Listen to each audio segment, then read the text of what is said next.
Uh-oh. I thought I would be all cute by dressing up like the stock image of a Chinese girl. But look, my hair is kinning Greg Heffley right now. Happy Chinese New Year, axolots! 恭喜发财，红包拿来. I hope we're all doing well this time of year. Okay, enough introduction, it's speedrun time. Disclaimers, everyone is vaccinated and following COVID protocols in Malaysia. This is how me and my family celebrate Chinese New Year as Malaysian Chinese people. Some traditions might be different for other Chinese people all around the globe, like Singaporean Chinese people. How dare you call me a prostitute? But you are! So, information time. Chinese New Year, also known as Lunar New Year, is the festival that celebrates the beginning of a new year on the traditional lunisolar and solar Chinese calendar.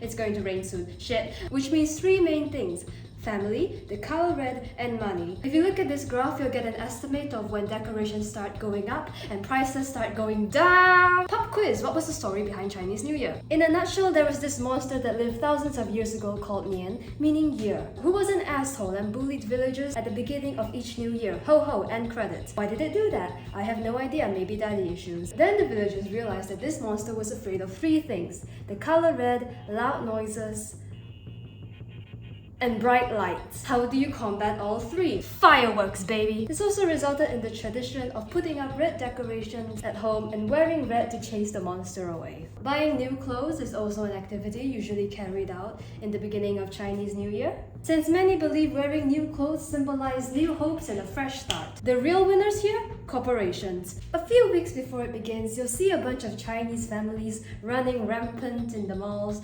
shopping carts full of steamboat ingredients and oranges. Like them, we were not an exception as we entered into the great lands filled with red promotion tags. My mom bought the absolute essentials: chemicals, and more chemicals. Meanwhile, I was checking out the cheap house, a traditional Chinese dress that all either failed my mom's approval or were just 10 sizes too small for me, because apparently only kids get to have good fashion these days. Meanwhile, back in my days, I was stuck with graphic t-shirts of wrongly colored neon cartoon characters. After that was time for decorations. There were the classics: red knots, red banners, ang pao slapped onto the walls, and of course, lanterns. A lot of lanterns. It's basically custom to hang them outside your house, especially under the lights, so they can glow when it's dark outside. The bigger your lantern, the more oohs and ahs you'll get from elderly as they walk past. We arrived at this store that sold a bunch of things crafted for Chinese New Year and other events, where we meticulously picked out the best lantern that will hang outside our house for about 6 months because we will forget to take them down. You got big lanterns, you got small lanterns, you got middle-sized lanterns, lanterns with gold words, lanterns with gold patterns, English, lanterns with gold patterns, plates, etc. Pause, rewind, observe this word, fool. You'll see this everywhere around this time of year. Essentially, it means blessings and good fortune, because in Chinese New Year, there's 3 things you need to focus on: wealth, health, family health. We ended up getting a minimalistic design with no bling bling because I felt the simplicity spoke for itself. That is until we got back and I saw the honka size of the neighbor's lanterns.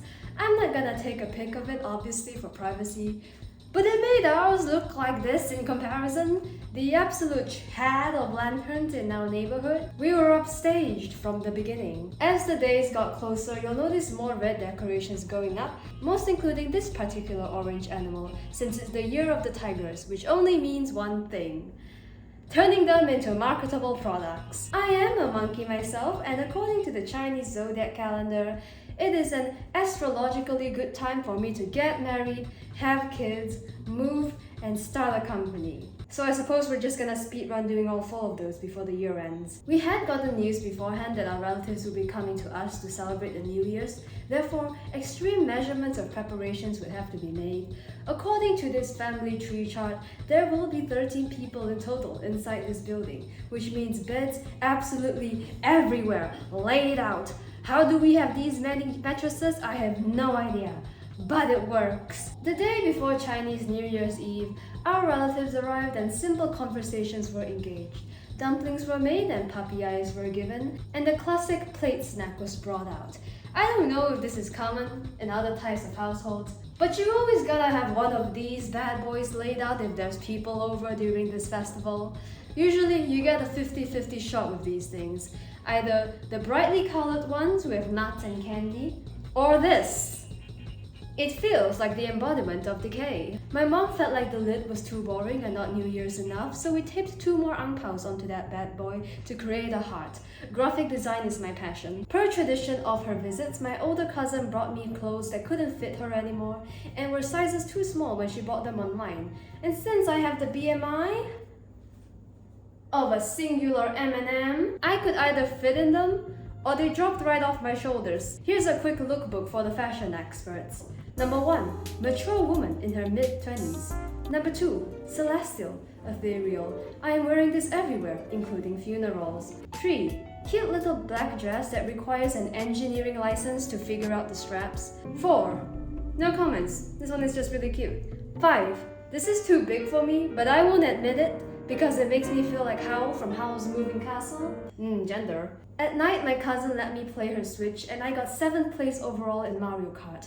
Not looking forward to that driver's license. So fuck you, Yoshi. Next day was Chinese New Year's Eve. I helped my cousin do a photo shoot with my incredible acrobatic skills and connective tissue disorder coming in clutch, and we moved on to the main course. Usually we have reunion dinners at restaurants, but due to the panoramic safety reasons, we decided to just do takeaway instead. At around 5 p.m. we started getting ready. I did a simple red look to blend in with the vibes and wore the dress my cousin gave. I felt like a true fashionista, and though I had a limited catwalk aisle, I made do with it anyways. I was ready for the red carpet. Downstairs, the adults were preparing the usual traditions and food. Usually in reunion dinners on Chinese New Year's Eve, we all use chopsticks to mix around this colorful salad called yesang.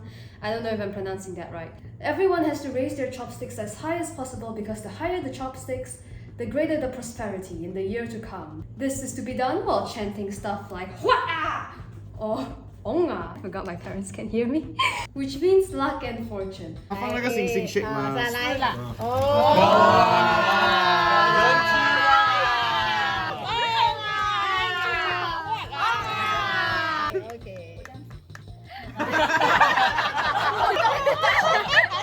Honestly, if you see words thrown around a lot in Chinese New Year, you can assume it means one of the two.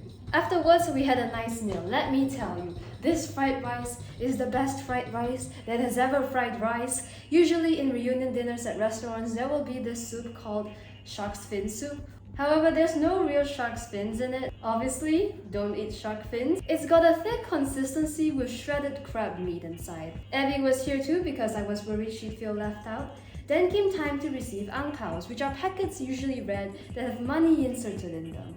In Malaysia, they are given by married people to those that have not yet married, which makes it sound like my condolences for your lack of game. But hey, money! After that, as per tradition, we played a few rounds with poker cards and consumed the color green to eradicate it from the world. Then we all hurried back to shower because there was no washing your hair after 12 a.m. No. Since tradition states that washing or cutting it off is seen as washing your fortune away. After that, it was officially Chinese New Year. I can't see fireworks from my room, but you can hear them in the background. This meant that Tsui, day 1 of the festivity, had officially begun.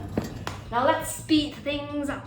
In most celebrations of Chinese New Year here in Malaysia, there's going to be one day where everyone eats hot pot together. And so today was hot pot day.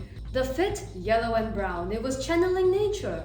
Warmth, Camila Madrigal from Encanto. The look, simple eyeliner with warm tone eyeshadow. Is it even? Probably not, but neither are boobs. Went to visit grandma with basket of oranges. Speaking of oranges, we got the baby oranges too, and those are the best things to have ever existed. At the evening, hot pot time. We got spicy tom yum, we got the herbal soup, we got the noodles, we got the dumplings, we got these fish balls that are actually meatballs inside. The weather, raining, perfect for a warm meal. Then came day 2, more family visits, but I didn't go because I have social awkwardness and was not up for a round of trying to remember what to call my relatives that I only see once every 365 days. I also needed to finish up some university and video stuff, so I stayed at my aunt's house with Abby while my parents ventured off. What we had for lunch? More hot pot. Then at noon, my cousins asked me to play fireworks with them, a common activity during Chinese New Year. Now, there's two things in the world that I'm afraid of: fire and work. Therefore, this was not in my agenda. So, pop. Wait, pop? Wait! While we're on the topic of fireworks, let's do a brief rundown on the types of fireworks you'll see in Malaysia. Number 1, pop-pops. Tiny little ammunition that explodes and makes a loud popping noise when it hits the floor on impact. Completely terrifying to give to young children that just learned how to aim. This is foreshadowing. Number 2, 蜜蜂, which translates to bees. Literally the crack addict of fireworks. These things are the worst things to have ever been invented. My god, I swear my fear of fireworks, 90% of it rings off this singular yellow motherfucker. When you light it, it makes a buzzing sound that goes absolutely apeshit. No direction. Could literally ram up your nostril or down between your toes and it will hurt. Why do we do this to ourselves as a species? Number 3, Kolongtan, which translates to dragon eggs. You'll see these on the floor, which makes it quite safe as long as you know how to run after you light it. It kind of just crackles and pops, creating a yummy neon fire look. Number 4, sparkler fireworks. Many people probably know this one. You dip it in fire and it lights up like a cool little wand. The ones sold here have the lifespan of 10 nanoseconds though, due to the fact that it's so short. Plus the handle is made of thin metal and you have to drop it to the floor before it's even lighted halfway so you don't get burnt. Number 5, be who you are for your pride stick. I don't know what it's actually called, but it's like sparklers but longer and rainbow. They're more of a gentle fire rather than a bright pops of light. And we usually use it to light other fireworks rather than using matches. Here's an honorable mention. It's not something you usually see played in households because of its sheer size, price, and sound. Firecrackers, or as I like to call the fireworks that look like ribs. These bad boys will leave so much litter on the floor and so much pollution in the air. I'm still scared of them since they're so loud, but they definitely add to the atmosphere, you know. This probably did the final attack on Yen, the little bitch. KO'd that motherfricker. Now, as I mentioned, I have a deep fear of fireworks, even something as minuscule as the pop-pop. For my bitch's brother used to throw them at my feet when we were young. Therefore, I poured out this story to my little cousins, letting them know of my darkest rooted fears and slight trauma over the little grenade. In response, they nodded and proceeded to throw pop-pops at my feet. No! This is what I get for being honest with children. As the older cousin, I was given the task to make sure my younger cousins didn't burn the entire house down while the adults chatted, something I'm sure many older members of families can relate to. 喂，你不要拿火！我能，你不要拿火！哎，我8岁了，你8岁了啊？也怎样？我18岁，给我。那有17岁吧呀？不要给我！ However, they failed to realize that in the event of a fire, I am most likely going to stop, drop, and roll away without a second thought. It's every girl boss for himself in this world. I'm sorry, little cousins, but you will simply have to burn. 喂！哦 ，OK 啦，没问题啊。 At night, we had laksa. We really just went to a casual restaurant, but I bought fancy New Year's clothes and I am going to wear them no matter what. So here, I present to you, businessman with a fake Gucci belt that probably plays the violin and pretends to enjoy champagne. I brought up a bunch of Chinese New Year snacks and crackers up with me. And just as I thought it was time for me to rest, my little cousins came once more to torment me, and I was handed the task of babysitter again. Despite the fact that they both have infinitely more balls of steel than I do, they both tried lighting a box on fire with the fireworks. Hey, whatever happened to just firing them in the sky at a safe location, distances away from flammable objects? I think either I'm a pussy, or kids these days just simply do not fear death. But either way, I believe in the concept of living longer and not having the cause of my injuries be a little baby firework, so I stayed far away. Chusan, day 3 rolled around. On this date, I went to visit friends and their families instead. I was adorned in yet another one of my cousin's hand-me-downs. It's giving mature woman. It's giving career-oriented person. It's giving blue tampon. The makeup, very unpigmented blue eyeshadow that just makes it look like I had 2 bruised eyes. I decided after reading the True Beauty webtoon that I somehow was born with the magical gift of makeup. Therefore, I asked my friend Eve if I could help do her makeup for the day and she agreed, a foolish move. Still though, we managed to pull through somehow and give her her first cat eyeliner. Stunning, beautiful. I am surrounded by pretty people. Do you like it? Look what she did on my face. It's beautiful. Okay. But I really like the eyeliner. Yeah. But I never do it again. Alright. After that, guess what? A second friend victim appeared, and I decided that I was going to vandalize this one too. 你可以准备一个4的 tissue。我不可以写话，不好预告。啊哈哈。借学那些线。Oh yeah！ 我好厉害。我不要幻想我这样。 80% of the process was just figuring out how to curl their eyelashes. 开，不要往下看，不要往下看，不要往下看，这是自然的生命吗？我不会伤害你的。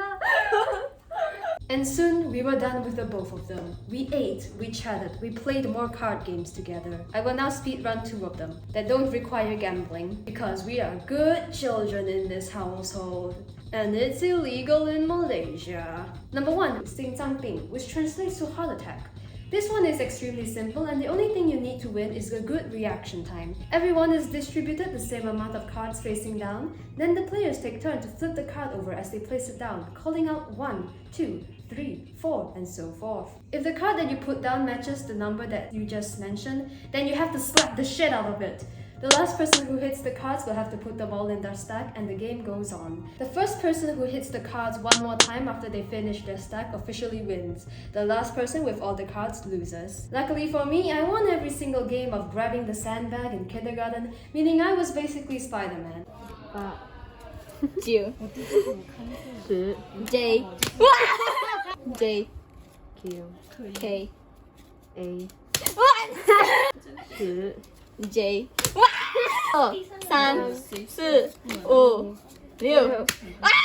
Then after we bid our farewells, I went home, bathed, went to sleep, and realized that I accidentally stole one of Eve's makeup palettes back home. 新年祝新年，新年啊年连连。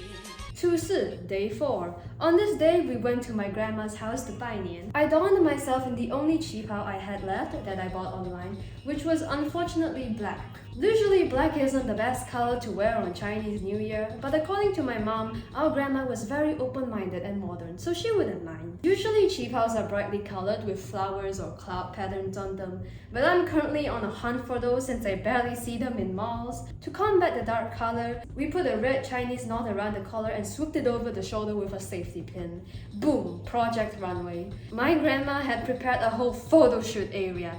This woman did not come to play. She was here to make memories and make them HD. While we were there, we also had lunch, which was, you guessed it, hot pot. This time it was tomato soup. Very cool. There was also this aquarium in our house that I decided to film because I just got a new phone with a better camera.